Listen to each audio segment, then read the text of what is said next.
के TV news में आपका स्वागत है। मैं हूं स्तुति और आइए एक नजर डालते हैं शहर की प्रमुख सुर्खियों पर।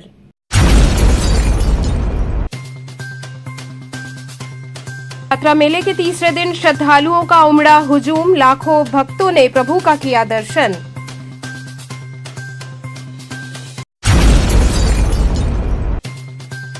श्योपुर थाना अंतर्गत होटल कर्मचारी की संदिग्ध परिस्थितियों में हुई मौत।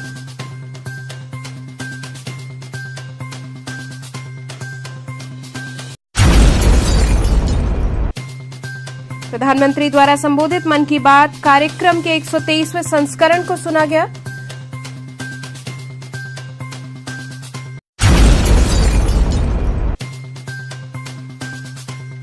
और इटावा कथावाचक प्रकरण को लेकर मिथिलेश दुबे पत्रकारों से हुए रूबरू। और अब खबरें विस्तार से।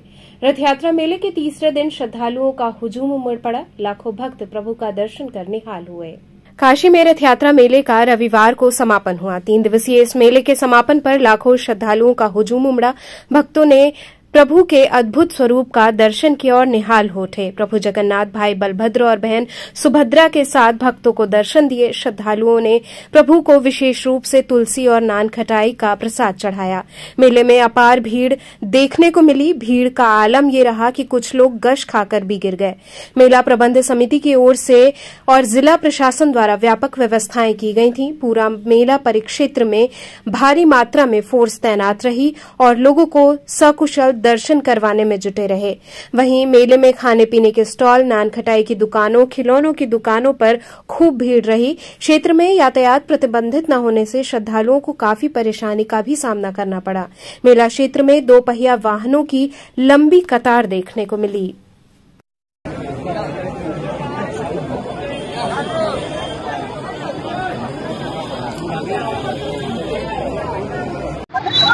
काशी में प्रभु जगन्नाथ के अद्भुत दर्शन के लिए हजारों लाखों की भीड़ उमड़ी हुई है।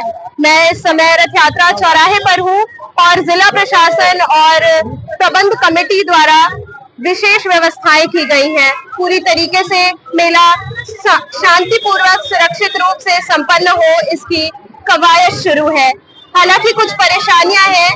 मंदिर परिक्षेत्र में किनारे किनारे 2 पहिया वाहनों की लंबी कतार लगी हुई है, जिससे दर्शनार्थियों को कुछ समस्याएं हो रही हैं। विशेष व्यवस्थाएं की गई हैं और आइए समिति के सदस्यों से हम बात करते हैं। सर, बताएं कि मेला को सुरक्षित सकुशल संपन्न कराने के लिए किस प्रकार से आपने व्यवस्थाएं की हैं? ये समाज सेवा सोसाइटी कमिश्नरेट पुलिस वाराणसी का कंट्रोल रूम बनाया गया है। यहाँ पर दर्शनार्थियों की सुविधा के लिए खोए पाए बच्चों के लिए शिविर लगाया गया है। यातायात प्रबंधन के लिए यातायात नियमों की जानकारी दी जा रही है और मेला जितना अच्छा हो सकुशल संपन्न कराए जाने हेतु हमारी टीम पूरी हर कोने कोने में हर जगह लगी हुई है दर्शनार्थियों की सुविधा है। क्या क्या समस्याएं देखी जाती है?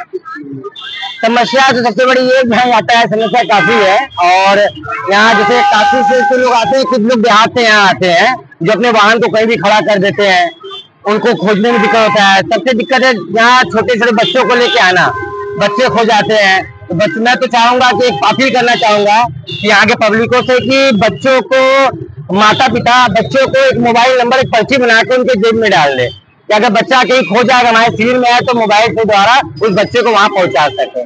प्रशासन द्वारा इस पर रास्ता न बनने से भी काफी दिक्कतें हो रही है लोगों को। नहीं, प्रशासन द्वारा नो पार्किंग व्हीकल जोन बनाया गया है। 6 बजे से कल भी रास्ता बंद था, आज भी 6 बजे के बाद रास्ता बंद होगा। अभी काफी भीड़। हाँ, ये भारी हुए, लेकिन अभी मैं प्रशासन से बात कर रहा हूँ। यहाँ डीसीपी ट्रैफिक सर को मैं अवगत करा रहा हूँ कि मैं जल्द से जल्द रास्ता को ब्लॉक करवा रहा हूँ। मेले में लाखों लोग घूमने आए हैं, इस मेले को देखने आए हैं, प्रभु का दर्शन करने आए हैं। और आइए मेला घूमने वालों से कुछ बातें करते हैं। मेरा नाम प्रियंका श्रीवास्तव है। मैं मेला घूमने आई हूँ, दर्शन करने आई हूँ। कैसा लग रहा है आपको? बहुत अच्छा लग रहा है। कितने वर्षों से आ रही है? मैं तो बहुत जब से छोटी थी तब से आ रही हूँ यहाँ पे दर्शन करने आती हूँ। मैं हर साल आती हूँ। प्रभु के अद्भुत दर्शन हुए आपको? जी हुए। प्रशासन द्वारा जो व्यवस्थाएं हैं उससे संतुष्ट हैं आप? बहुत अच्छे से सब कुछ है, शांतिपूर्ण संपन्न हो रहा है मेला? बिल्कुल। बहुत अच्छा। तीनों लोकों में न्यारी काशी अपनी अनूठी परंपराओं के लिए पूरे विश्व में विख्यात है और ऐसी ही एक परंपरा आज काशी में निभाई जा रही है, जो कि आज रथ यात्रा मेले के रूप में इसको देखा जा रहा है। सच कहा जाता है कि लाखों का हुजूम यहाँ उमड़ता है और मेरी आंखों के सामने लाखों का हुजूम उमड़ा हुआ है। ये श्रद्धा, ये भक्ति सिर्फ काशी में ही देखने को मिल रही है, जो कि पूरी की तर्ज पर इस अनोखे अनुष्ठान को संपन्न कराया जाता है। आज मेले का तीसरा दिन है और इसी के साथ इस लम्हा मेले की समाप्ति हो जाएगी और आज श्रद्धालुओं का हुजूम उमड़ा पड़ा है।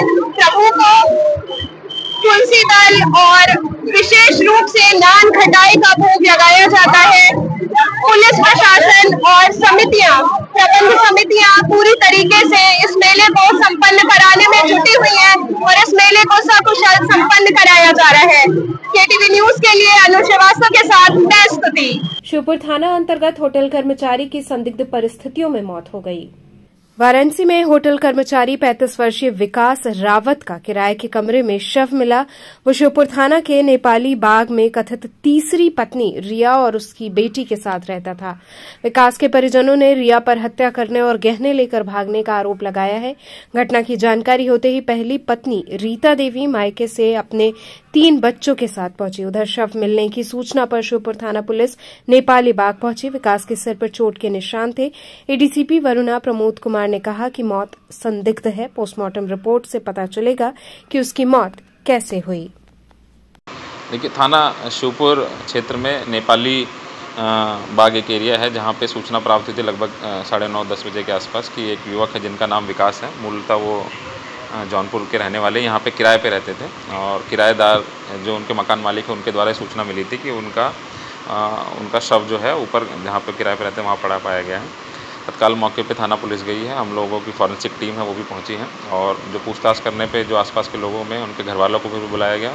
जो पता चला है कि ये विकास जो है एक महिला है रिया करके उनके साथ रहते थे। उनकी एक पुत्री थी 10 वर्षीय, वो मौके पे नहीं मिली है और जो किराएदार जो मकान मालिक है उन्होंने भी बताया कि रात में इनका लड़ाई झगड़ा अपनी वाइफ से जो महिला इनके साथ में हुआ था। और डिटेल में पूछताछ करने में पता चला है कि इनकी एक पहले भी शादी हो रखी थी जो उनके साथ 3 बच्चे भी हैं। बाकी हम लोगों ने बॉडी को पोस्टमार्टम के लिए जो मृत्यु का कारण है वो जानने के लिए भेज दिया गया है और घर वालों को संपर्क करके बता भी दिया गया है और जो भी तहरीर प्राप्त होती है उस हिसाब से विधिक कार्रवाई की जाएगी। जो अभी हम लोग प्रथम दृष्टया कह सकते हैं, जो हमारी फॉरेंसिक टीम ने देखा तो उनके सर पे चोट हल्की सी दिखाई दे रही है, बाकी बॉडी पे कोई चोट नहीं दिखाई दी है।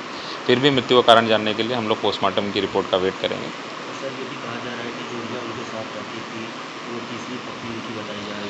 इसके बारे में जानकारी की जा रही है। अभी जो प्रथम पत्नी है वो जो 3 बच्चे हैं वो तो हम लोग के संपर्क में है। जो दूसरी पत्नी जो तथाकथित बता रहे हैं वो अभी हम लोगों को नहीं पता चला है और जो ये रिया है वो तीसरी महिला है जिनके साथ ये रहते थे, किराए पे यहाँ पे रहते थे। इसके बारे में जानकारी की जा रही है। जो सूचना हमें जो अभी हम लोगों ने संकलित करी है कि ये जो रिया नाम की जो महिला है वो बिहार की रहने वाली है और इनके साथ में रहती थी। अब इनसे शादी हुई थी नहीं हुई थी इसके बारे में हम लोग डिटेल जानकारी कर रहे हैं। हाँ, जो हमने बताया अभी पोस्टमार्टम के लिए हमने बॉडी को भेज दिया है मृत्यु का कारण जानने के लिए और अगर जो भी तहरीर प्राप्त होगी उस हिसाब से हम विधिक कार्रवाई करेंगे। विकास कुमार रावत। क्या घटना घटी है? हमको पता नहीं, नटाई सुना थी, नटाई कार में हम देखे नहीं है, कुछ भी नहीं देखे, उसका उनका चेहरा भी नहीं देखे, कब मारी कब नहीं है कब नहीं। कितनी शादी किए थे? 2-3 शादी। अच्छा, आप कहाँ रहती थी? हम जनसा में रहिला। जनता में रहते थे? अपनी मायके रहती थी। अच्छा, मायके में आप रहती थी? कैसे आपको पता चला? हमको ये पता मालकिन कौन थी। अच्छा, अब हम भाग के आई। उनका कबाब काम क्या करते थे? होटल में काम करते थे। होटल में काम करते थे। घटना की सूचना कब मिली? सुबह मिली 8 बजे। तो क्या लगता है आपको घटना को लेकर के? कौन क्या होगा? रिया शर्मा। अच्छा, उसके पिता का नाम है। रात में मारपीट सब कुछ हुआ था। अच्छा, मोबाइल उसका फोड़ दी, उसको मारी, उसका खून ब्लड छत से पूरा चुहा है। इससे कैसे मारी कुछ पता चला है? चाकू मिला, चाकू मिला। चाकू से? अच्छा, पुलिस चाकू को ले गई? हाँ ले गई। अपने साथ आप लोग कौन है? हम इनकी भाभी है। अच्छा। और ये मेरी मम्मी है, ये मेरे हस्बैंड है और ये इनकी मम्मी है। और वो क्या घटना के बारे में पूरी जानकारी क्या मिली है? हाँ मिली है, वो हमको फोन आया था 8 बजे सुबह में। हाँ। कि आपके जीजा को मार के चली गई, भाग गई। हाँ। उसका नाम रिया शर्मा है और उसका नैहर है, मायके है चकिया चंदौली। अच्छा। हाँ, उसके पिता का नाम है पखंडी शर्मा। अच्छा। हाँ। तो क्या जानकारी मिली कि लड़ाई झगड़ा हुआ था? हाँ लड़ाई झगड़ा हुआ था, लेकिन इतना भी अथू नहीं था। फिर भी उनको मार के चली गई, सारा सामान लेकर। जितना इनका गहना गुटर था सब लेकर चली गई है। और उसकी बेटी भी थी। कितने साल की बेटी थी? बेटी उसकी 10 साल की थी। 10 साल की। कितने हाँ। कितने पहले शादी हुआ था? उसका शादी हम लोग नहीं जानते कब किया था। अच्छा। हाँ। वो दूसरे की लड़की है, फिर भी नाम लगा कर आई कि ये इनका लड़की है। हाँ, दूसरे से शादी की थी, इनके साथ आकर अपना बेटी बनाई। इनका बेटी है। हाँ। प्रधानमंत्री द्वारा संबोधित मन की बात कार्यक्रम के 123वें संस्करण को सुना गया। आकाशवाणी से प्रसारित मोदी जी द्वारा संबोधित मन की बात कार्यक्रम के 123वें संस्करण में देशवासियों को संबोधित किया गया। इस अवसर पर प्रधानमंत्री ने योग दिवस के 10 वर्ष पूर्ण होने, तीर्थ स्थान पर तीर्थाटन व मानसरोवर यात्रा, जगन्नाथ पूजा, एक भारत श्रेष्ठ भारत, आंखों की बीमारी ग्लूकोमा पर चर्चा की और इमरजेंसी पर भी चर्चा की गई। कार्यक्रम का नेतृत्व दीपक आर्य ने किया। कार्यक्रम के मुख्य अतिथि डॉक्टर सोहन लाल, विशिष्ट अतिथि सीता साहू रहीं। कार्यक्रम में प्रमुख रूप से शंकर जायसवाल, दीपक आर्य, मनीष चौरसिया, नवीन कसेरा, अखिल वर्मा इत्यादि लोग उपस्थित रहे। आज मन की बात के कार्यक्रम के लोग यहाँ उपस्थित हुए थे। आदरणीय प्रधानमंत्री जी ने आज अपने मन की बात में योग दिवस के ऊपर स्वास्थ्य की जागरूकता और लोगों के द्वारा जो 108 सूर्य नमस्कार के विषय में भी चर्चा किया। माननीय प्रधानमंत्री जी ने मानसरोवर तीर्थ यात्रा पर चर्चा करते हुए अभी हो रहे जगन्नाथ पूजा पे भी लोगों को शुभकामना दी, उस विषय में विस्तृत रूप से चर्चा की। और भारत जो बुद्ध की धरती है और बुद्ध की धरती से वियतनाम पे जो हो रहा है आयोजन भारत के द्वारा हो रहा है, ये निश्चित रूप से संघ छत्रम संघ मध्यम समूह मनुष्य जायताम देवा भागा मिथा पूर्व सज्जना उपासते के मंत्र को आत्मसात करता है। और प्रधानमंत्री जी सबके सर्वोत्तम विकास के साथ साथ सबकी मन की भावना को समझने की बात करते हैं। उन्होंने मन की बात कार्यक्रम में अपने इसी विचारों को रखा। इटावा कथावाचक प्रकरण को लेकर मिथिलेश दुबे पत्रकारों से रूबरू हुए। पत्रकारों से रूबरू होते हुए मिथिलेश दुबे उर्फ सोनू बाबा ने कहा कि किसी प्रकार के जाति धर्म की बात न की जाए। इटावा में कथावाचक प्रकरण को लेकर उन्होंने कहा कि महिला द्वारा ऑनलाइन कथा सुनी गई और कथा के लिए मुकुटमणि को बुलाया गया, जो कि अपनी पहचान छुपाकर वहां पहुंचे। जब उनका आधार कार्ड देखा गया तब ज्ञात हुआ कि ये ब्राह्मण नहीं है। इसके बाद इस विषय का घोर विरोध हुआ। उन्होंने कहा कि सपा राष्ट्रीय अध्यक्ष पूर्व मुख्यमंत्री अखिलेश यादव को उस वक्त राजनीति नहीं करनी चाहिए थी। उन्होंने ब्राह्मण बनाम यादव के विषय को तूल दिया और जातिवाद को बढ़ावा दिया। उन्होंने कहा कि मैं बाबा विश्वनाथ से कामना करता हूं कि अखिलेश यादव जी को वो सद्बुद्धि दें। आज काशी विश्वनाथ के नगरी में विराजमान हूं। बाबा विश्वनाथ, माता दुर्गा और बाबा काल भैरव का आशीर्वाद है। मैं जो है मऊ जनपद का मूलतः निवासी था। मेरे दादा जो है बीएचयू में ही फार्मासिस्ट से सन 80 में रिटायर हुए थे। उसके बाद मेरे चाचा जी यहीं सेल्टेक्स में, मेरे पिताजी सारे लोग यहीं जॉब किए। उन लोगों के आशीर्वाद से मैं भी आया और आज 30 सालों से मैं काशी हिंदू विश्वविद्यालय के अगल बगल और काशी हिंदू विश्वविद्यालय की सेवा करते करते मैं यहाँ तक पहुंचा हूँ। बाकी मैं एक ही चीज कहना चाहता हूँ कि आप लोगों से किसी जाति धर्म की बातें न करा जाए। अभी इटावा में कुछ दिन पहले आप लोगों के सामने ध्यान होगा कि आया था 2 कथावाचकों की जो कहानी। कथावाचक ने महिला है चाहे कोई भी पुरुष होगा, ऑनलाइन का जमाना चल रहा है, जिससे ऑनलाइन होने पे सभी लोग जो है कहीं ना कहीं देखते हैं कि कौन अच्छा है कौन बुरा है, उसको बुला लें। कथावाचक का अच्छा लगा डीपी, एक महिला जो है उन्होंने ऑनलाइन उनको बुक कर लिया और कथा करने के लिए बुलाया। उन्होंने अपनी जाति छिपा के, धर्म छिपा के, उन्होंने जो है एक ब्राह्मण का रूप डाल करके, जब उनका आधार कार्ड उनके जेब से मिला तो पता चला कि वह ब्राह्मण नहीं है, अन्य बिरादरी के हैं। तो वहां पे बैठी जनता उत्साहित होती है, उन्होंने कुछ ऐसा किया कि जिससे उन्हें समस्याएं झेलना पड़ी, तो उन्होंने अपनी जात छिपाई। मैं माननीय पूर्व मुख्यमंत्री माननीय राष्ट्रीय अध्यक्ष श्री अखिलेश यादव जी से कहना चाहता हूं कि उन्हें ये राजनीति करने का मौका नहीं था, उन्हें दोनों धर्म के लोगों को बुलाना चाहिए, कथावाचक जिसके यहाँ हुआ, जिसे कथा जिसने कहा, दोनों को बुला के पूछना चाहिए या सम्मान देना चाहिए। उन्होंने एक गलत संदेश दिया, उत्तर प्रदेश ही नहीं पूरे भारत में दिया, जिससे कि हमारी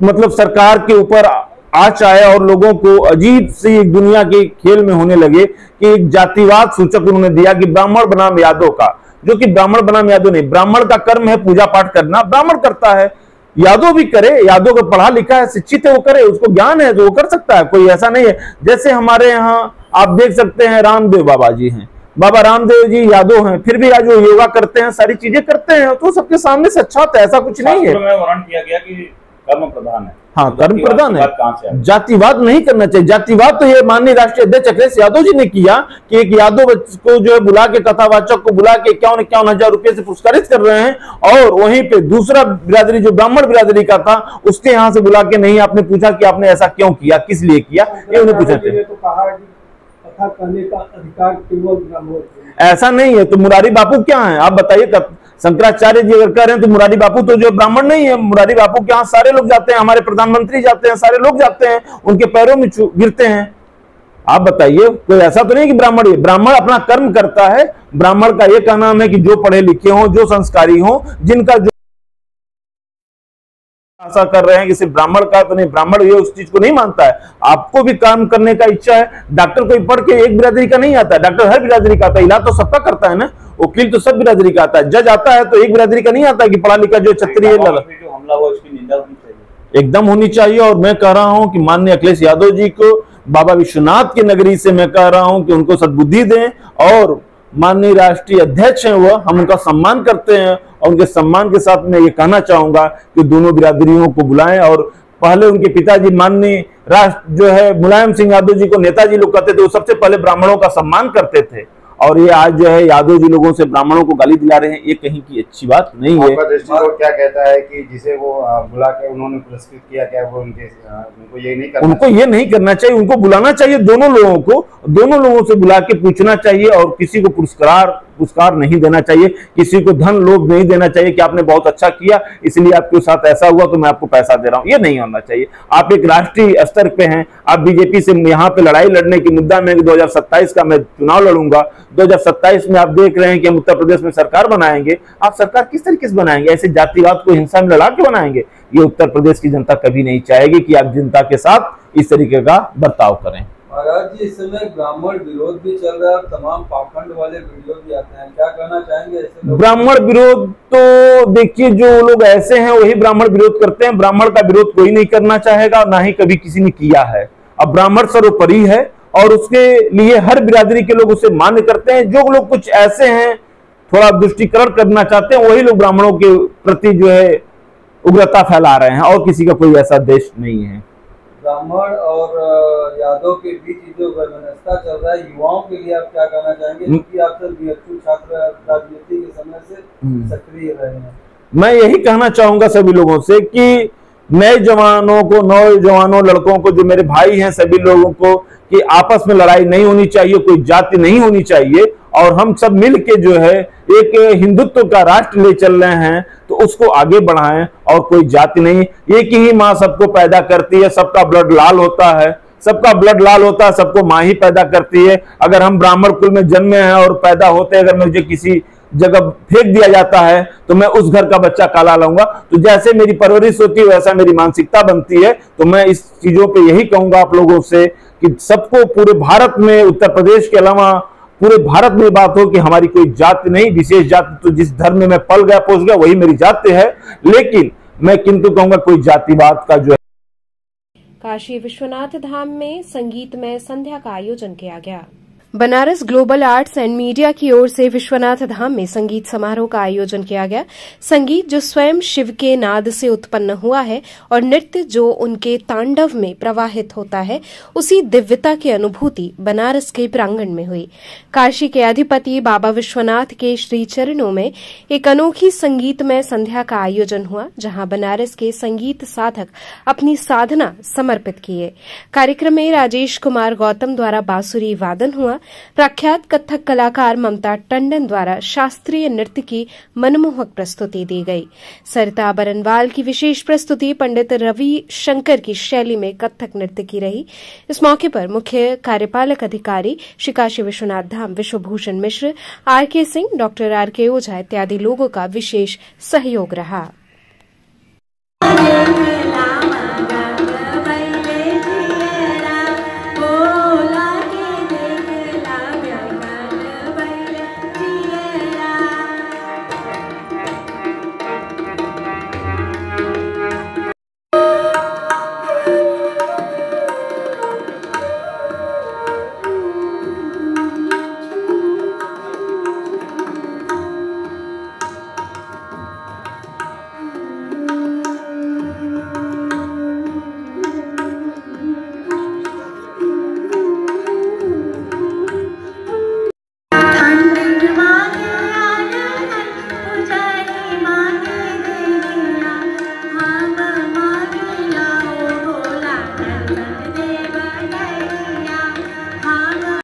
अंतरिक्ष यात्री शुभांशु शुक्ला के सफल यात्रा की कामना के साथ नमामि गंगे ने स्वच्छता अभियान चलाया। काशी के प्राचीन दशाश्वमेध घाट उस पार स्वच्छता संग राष्ट्र भक्ति की भावना एकाकार हुई। रविवार को नमामि गंगे गंगा विचार मंच महानगर व मीरा फाउंडेशन की ओर से अंतरिक्ष यात्री शुभांशु शुक्ला के सफल यात्रा की कामना की गई। नमामि गंगे के जिला संयोजक शिवम अग्रहरि के नेतृत्व में राष्ट्रीय नदी मां गंगा की स्वच्छता के लिए राष्ट्रीय ध्वज तिरंगे के साथ जनजागरण अभियान चलाया गया। संस्था के दर्जनों सदस्यों ने श्रमदान भी किया। रंगोली कलाकार चांदनी विश्वकर्मा द्वारा आकर्षक रंगोली बनाकर उत्साहवर्धन किया गया। सभी ने तिरंगा थामे भारत माता की जय जयकार की। वंदे मातरम की गूंज से गंगा स्नान कर लोगों ने भी भरपूर साथ दिया। हम आज पौराणिक दशाश्वमेध घाट के उस पार आए हुए हैं और रेत पर बड़ा ही अविस्मरणीय दिन हम सभी ने उत्साहवर्धन के साथ मनाया है। पहले तो स्वच्छता किया, राष्ट्रीय नदी मां गंगा के लिए राष्ट्रीय ध्वज तिरंगे के साथ हम सभी ने स्वच्छता चलाया है और बड़ा ही अविस्मरणीय दिन है। भारत का सिरमौर, भारत का प्रतिनिधित्व करने वाले अंतरिक्ष में इस समय पहुंचे हुए हैं शुभांशु शुक्ला जी। उनके उत्साहवर्धन के लिए हम मां गंगा के तट पर आए हुए हैं। तो चलते चलते पुनः एक नजर डालते हैं शहर की प्रमुख सुर्खियों पर।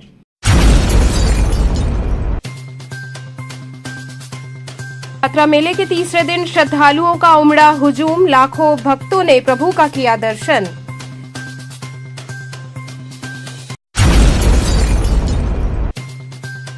श्योपुर थाना अंतर्गत होटल कर्मचारी की संदिग्ध परिस्थितियों में हुई मौत।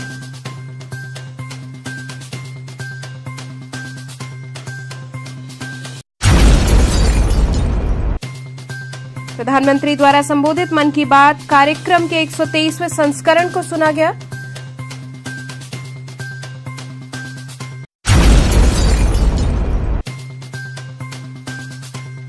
और इटावा कथावाचक प्रकरण को लेकर मिथिलेश दुबे पत्रकारों से हुए रूबरू। तो थे आज के समाचार, कल फिर होगी मुलाकात, तब तक के लिए नमस्कार।